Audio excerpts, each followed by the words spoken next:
আজি আহমেদাবাদত যি বিমান দুৰ্ঘটনা সংঘটিত হ'ল এই ঘটনাত ৰাইজৰ দলৰ সভাপতি হিচাপে আৰু বিধায়ক শিৱসাগৰ সমষ্টিৰ বিধায়ক হিচাপে মই গভীৰ উদ্বেগ প্ৰকাশ কৰিছোঁ, গভীৰ দুখ প্ৰকাশ কৰিছোঁ।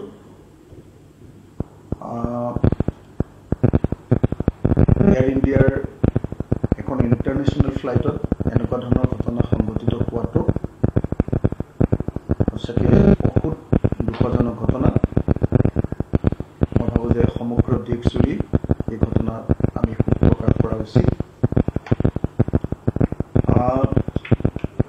আৰু কেনেকৈনো আচলতে এনেকৈ এটা বিল্ডিঙত গৈ এখন এৰোপ্লেনে খুন্দা মাৰিবলৈ পালে, কি কাৰণত এই ঘটনা সংঘটিত হ'ল তাৰো এটা অত্যন্ত উচ্চ পৰ্যায়ৰ তদন্ত কৰাটো উচিত বুলি মই ভাবোঁ। কাৰণ বিমানেই হ'ল আটাইতকৈ ছেফেষ্ট জাৰ্ণি এৰোপ্লেনে। তাৰপাছত যদি এনেকুৱা ধৰণৰ ঘটনা সংঘটিত হৈছে আৰু তাকো এটা বিল্ডিঙত খুন্দা মাৰি এই ঘটনা সংঘটিত হৈছে, গতিকে নিশ্চয় ইয়াৰ এটা উচ্চ পৰ্যায়ৰ তদন্ত হ'ব বুলি আমি সকলোৱে আশা কৰোঁ।